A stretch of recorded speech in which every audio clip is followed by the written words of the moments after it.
Now, do you think Australians are racist? A secret test of Aussie bus drivers has revealed some surprising results. As part of the University of Queensland study, people from different backgrounds boarded Brisbane buses and pretended that their travel card didn't work. It turns out those who were white or Caucasian were more likely to get a free ride, with 72% being allowed to get on a bus without a ticket.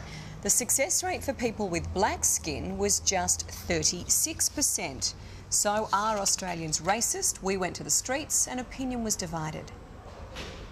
I think we're tolerant of all races, all societies, there's all different religious backgrounds, and I think we're accommodating of all people. Sometimes, like Australian, they're actually quite racist. In Australia, I often get asked that, they're like, what's your nationality? And I'm Australian, but I was born in Indonesia. I get the stereotype insults and stuff like about the petrol and the stolen generation. Really. It's not something I enjoy, especially towards myself and friends. I just don't think it's necessary. I think there's open dialogue. It's a generally open, free country. Certainly there's one or two people who still harbour ignorance and xenophobia that maybe steals the headlines, but I think on the whole, where else in the world are you going to find such an open and accepting country? And we have been asking you this morning, is Australia a racist country? The results of our Facebook poll are in, and 66% of people say yes, 34% say no, we are not a racist country. Rejo Mucic is the co-author of the study which found the evidence of racism on buses, and he joins me now from Brisbane. Good morning to you, Rejo. Thanks for your time. Good morning. Not a problem. Were you surprised by the findings? Oh yes, especially the big outcome gap, as you mentioned, between the individuals of black skin and the whites. It was quite stark. One of the things you found is that the driver was more likely to help non-white people when there weren't as many passengers on the bus. Can you explain that? Yeah, so we wanted to see how the decisions change in terms of unequal treatment when there's more or less onlookers or people watching.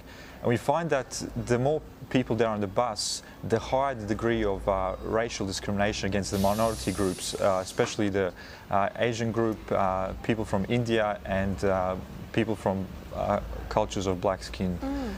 So this seems to be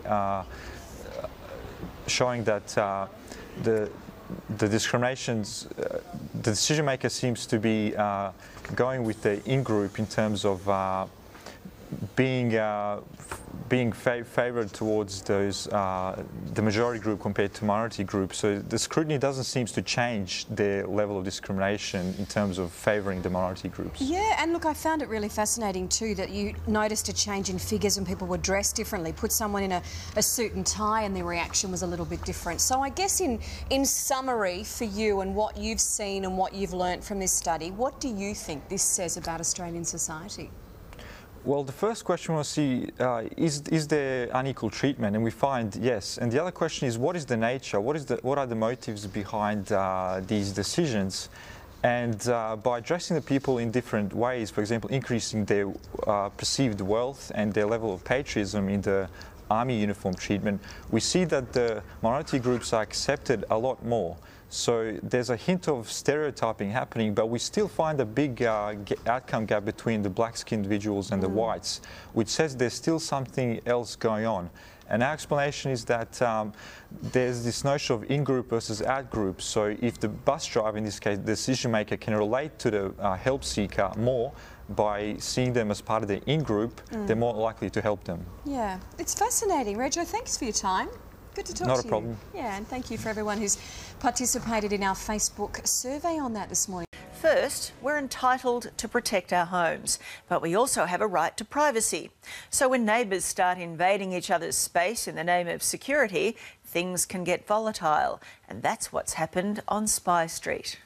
It's the sound of the suburbs. I don't stand a chance. You are a liar. Come on a bit close. No one's going to hurt you, mate. I promise you. I gave you my word. Yep. The neighbours are all out. Joseph is one out. I think it's interesting the entire street is versus one man. That's what we're trying to say. That's what we're trying to say. Officially, it's Bridgewater Grove, but here they call it Spy Street. We've got cameras. They've got cameras. And he's got cameras. The cops are over it. We have to come over and have a chat with you, mate. We have to go. Yeah. The neighbours are over it. He gets you to the point of you could strangle him. 27-year-old Joseph Krishna is over it. Yes or no? Look, he's yelling, I'm going. I'm not going to put up with this yelling. Don't yell. So what's it all over?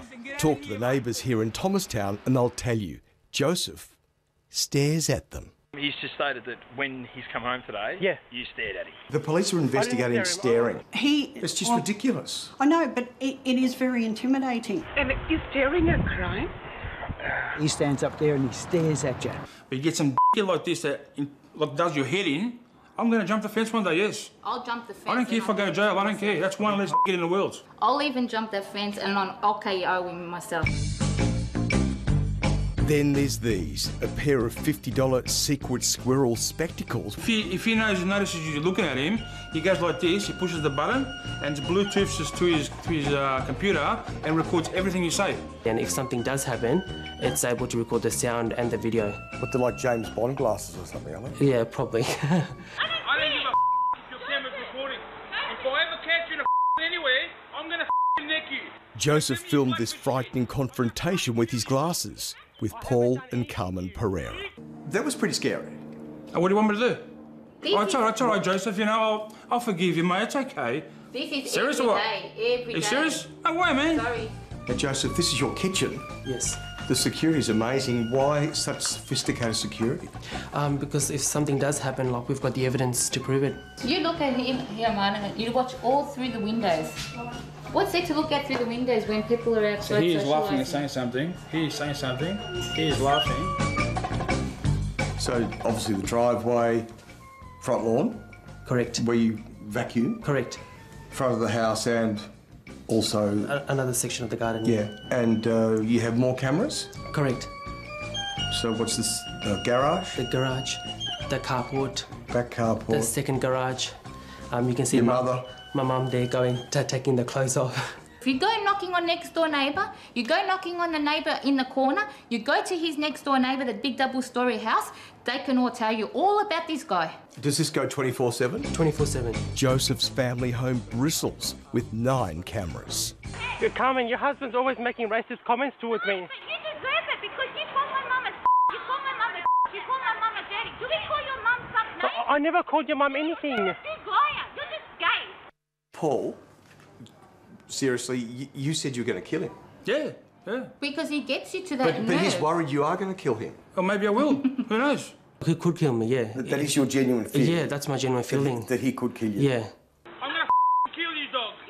I haven't done anything to you. If I catch you on a road, I'll kill you. Do you understand me? Your cameras, your mum, your dad. You black. Paul, you called him a black... Yeah. Oh, okay, you called him that. Why did you call him that? Because that's what he is. But, mate, you can't call people that. Yes, I can. If he provokes my mother-in-law, he provokes me, I'll do that. It's not about you racist. They're dark. They're dark. And we wave and we say hello and we talk. So why is people in this neighbourhood making racist comments? No, you're the one that's saying But you're causing the issues.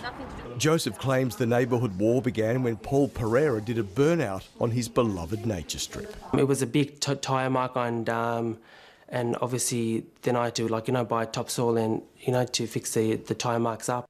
He says that you did a big burnout on his nature strip. No. Yeah, that was a long time ago. Yeah, but hang on. It wasn't a burnout. Hang on. You say no, you say yeah. Yeah, I did it, yeah.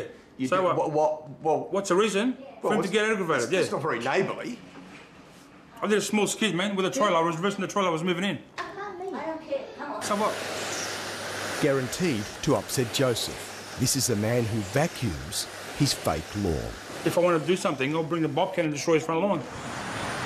Do you think they take exception to the fact that you vacuum your lawn? It's just, I reckon, we just keep the house clean and tidy, and it's just to do with jealousy, I reckon.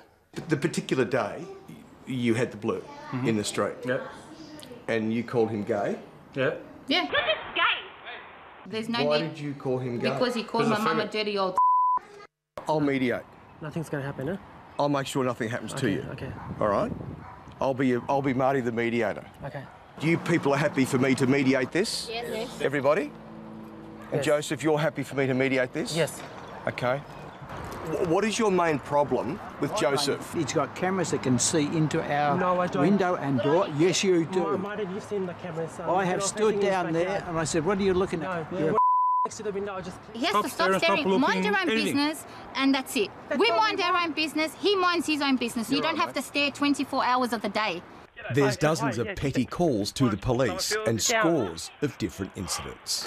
Wait, do you need to go in your window and move the curtain I and don't do stare? that. Okay, I'll go bring the photo. Do you want me to go bring the photos? It's most of the No. times I'm wiping the window Don't sill. say, no, you got the photo, but staring, full on staring. Okay, Harry, do you want to say something? You've come up with a hammer towards me in the past. That's gone. That's finished. That Did case he is touch over and done you? with. Yeah, but he threatened me with a hammer. That He case didn't is over and done threaten with. you. The He police told said you there's to no get back case to your to own answer to. side of the road. But did you threaten him with a hammer? I told him to get out of my face, otherwise I'd With a beat him. hammer? With a With a rubber rubber hammer. That's not very neighbourly, Harry. Well, it was Well, at the he time when ran he at came us running screaming, I'm across going the to neighbour. get you, I'm going to get you. He sits in a balcony like the Pope. Yeah, Like who? and Like the Pope. Like a pipe. You know You the just Pope's sit- sitting on the balcony? That's how he stands. When you got a problem, you have a go at the guys. Don't go have a go at the females. Because when I'm behind that fence there, I can hear you swearing over there. I don't swear at You get inside. Did you or did you not take the CCTV camera film of my house up to the police station? Yes or no? Yes or no? Look, he's yelling. I'm going. I'm not going to put up with this yelling. Don't yell. Pack your bags and get out of here, mate. Like it's really upsetting. Like it causes like stress, and you can get really depressed and really worried about. But can at least this calm down and stop? He reckons his house is the $1 million house, and we've got all the houses. He paints these statues, every that's Saturday not- he paints it. He washes the fence, and he dries it with a chamois. You don't dry bricks with a chamois. He's not. They come up with alibis all the time, and like that's why I need recording devices to prove my innocence, because they can just make up lies. How on earth do you get to the bottom of that, as if the police don't already have enough to deal with?